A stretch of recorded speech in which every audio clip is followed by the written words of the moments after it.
कह रहे थे हम लोग कुछ ध्यान नहीं दिए, मगर देश के प्रधानमंत्री श्री नरेंद्र मोदी जी ने तेलंगाना के बारे में और हमारे गारंटीज के बारे में झूठ बोलना शुरू किए। तो मैं ये सोचा था मोदी जी ने झूठ बोलना नहीं छोड़े तो हम सच्चा बोलना भी नहीं छोड़ने वाले हैं। इसीलिए आज मैं मुंबई आकर महाराष्ट्र की जनता को जो तेलंगाना सरकार श्रीमती सोनिया जी ने सितंबर 17, 2023 चुनाव के समय पर 6 गारंटी दिया हुआ है, वो गारंटीज हम लोग systematically we have implemented in Telangana. इनके डिटेल्स महाराष्ट्र जनता के सामने रखने का मेरा जिम्मेदारी है।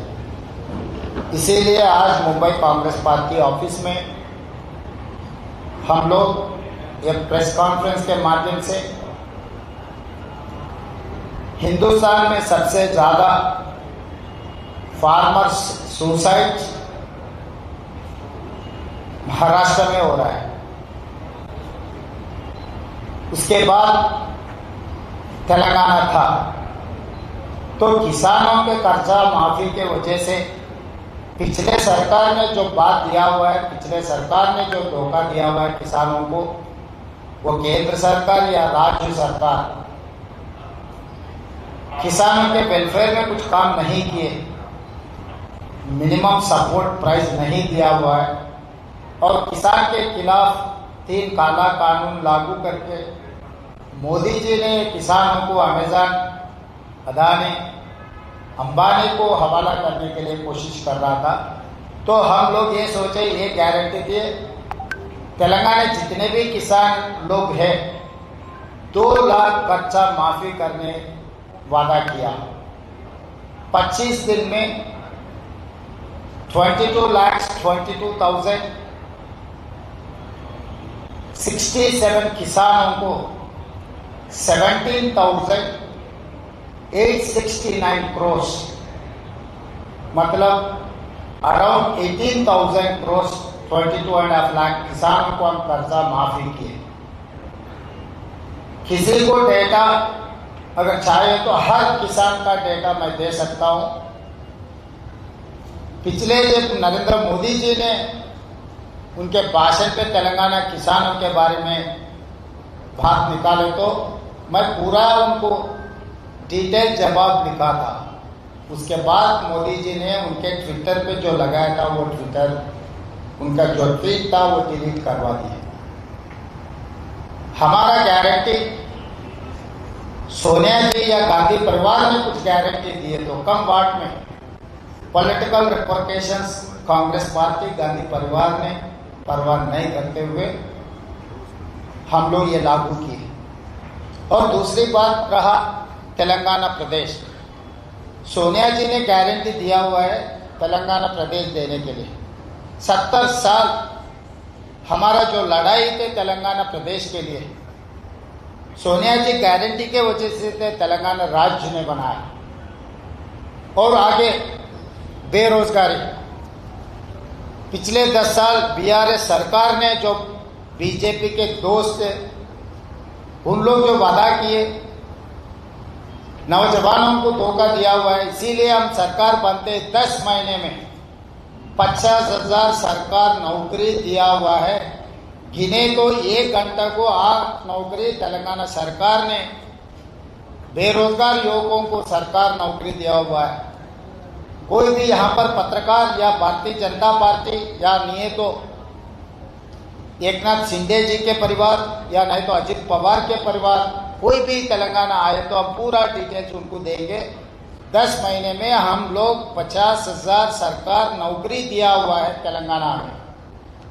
और इसके अलावा महालक्ष्मी 500 रुपये सिलेंडर, आज 500 रुपये cylinder almost 49 lakh families are utilizing 500 rupees cylinder, and 200 units, up to 200 units free power. Almost 50 lakh परिवार ने फ्री बिजली इस्तेमाल कर रहा है तेलंगाना में. एंड पैडी प्रोक्यूरमेंट तेलंगाना सरकार ने दे रहा है 500 rupees bonus, MSP plus 500 rupees. ये सब सारे तेलंगाना सरकार, तेलंगाना राज्य में जो किसानों को, युवकों को, महिलाओं को और RTC bus Mahalakshmi free ride in RTC buses. 1,04,00,000 women have utilized last 10 months this facility. Telangana state government has paid 3,541 crores to Telangana Road Transport Corporation. मतलब saturation, free power is saturation, 500 rupees cylinder is saturation, and bus ride is saturation, किसान कर्जा माफी saturation. सरकार ने जितने भी notification दिए, हर notification का हम नौकरी दिया हुआ है. तो ये सब सारे हम लोग वादा किए, वादा निभाए. Other than this caste census, जो राहुल जी बार बार कह रहे थे this is x-ray, I wanted to extend that x-ray mega family health checkup. इस देश में ओबीसी, दलित, आदिवासी जो पिछड़े लोग हैं उन लोगों का गिनती तेलंगाना सरकार ने कल से शुरू किया. 1 महीने में हम लोग पूरा तेलंगाना 4 करोड़ जनता के हिसाब किताब लेकर देश को अब सवाल करेंगे. मोदी जी को हम सवाल करेंगे. 2025 जनवरी से जो शुरुआत होने वाला है सेंसस में, वो सेंसस में कुल गणना भी कास्ट सेंसस भी इंक्लूड करना है. This is what our demand. We have passed a resolution in our cabinet saying that we are demanding that government of India has to implement caste census. This is what our challenge to Narendra Modi.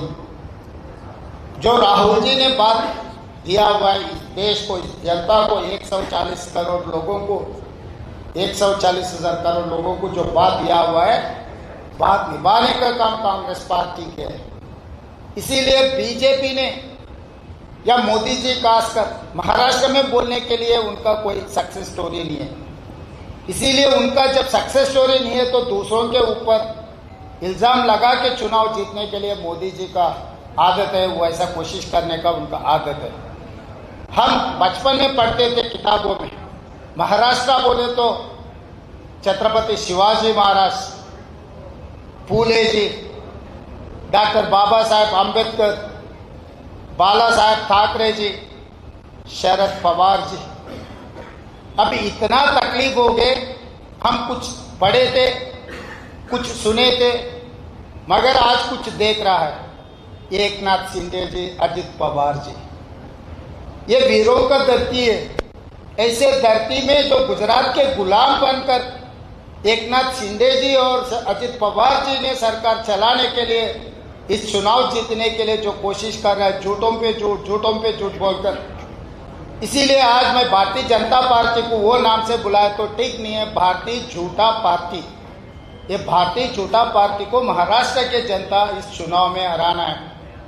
इस चुनाव Congress party जीत या नहीं, शरद पवार, उद्धव ठाकरे की जीत नहीं है, ये सच्चा की जीत है. इस जीत में पत्रकार लोग आप भी हमारे साथ में रहना है, क्योंकि ये आपके महाराष्ट्र के identity, it's a pride of Maharashtra. 2 स्वाभिमान, जो 2 गुजरात के नेता लोग आपके ऊपर दबावट रख के आपके जो भी इन्वेस्टमेंट आ रहा है महाराष्ट्र को, 17 big investments they have transferred to Maharashtra to Gujarat.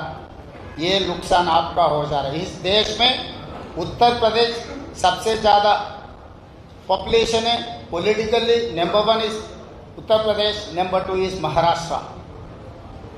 48 parliament seats है. राजनीति में महाराष्ट्र का एक स्पेशल आइडेंटिटी था, मगर आज के तारीख में कोवर्ट नेता लोगों के नाम सुने आ रहे इस देश में। Financially number 1, population number 2, politically number 2। इतना पावरफुल मुंबई, इतना पावरफुल महाराष्ट्र, किसी के हाथ में धोखा खाकर इस चुनाव में हार गए तो महाराष्ट्र जनता बहुत कुछ खोना पड़ता। इसीलिए मैं आपके बगल में रहता हूँ। हैदराबाद महाराष्ट्र के साथ साथ में हैदराबाद तेलंगाना है, हैदराबाद कर्नाटका। तो मैं आपके बगल में आपके भाई हूँ, बगल से आया हुआ हूँ। आपके लिए हमारा दिल का धड़कन है। इस चुनाव में भारतीय जनता पार्टी को हरा दो, क्योंकि आपको धोखा दिया भारतीय जनता पार्टी। वो पार्टी को हराकर सबक सिखाने का वक्त आया। धन्यवाद मित्रों।